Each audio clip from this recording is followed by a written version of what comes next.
Hi friend, आज मुझे देखी भद्रक बाल गोपाल मंदिर जहाँकि बंद छक पाखे पड़ो।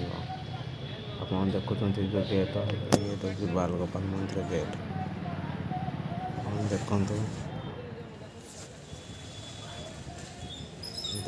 मंदिर भीतर दृश्य।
आप देखु ये हूँ बाल गोपाल मंदिर भीतर दृश्य।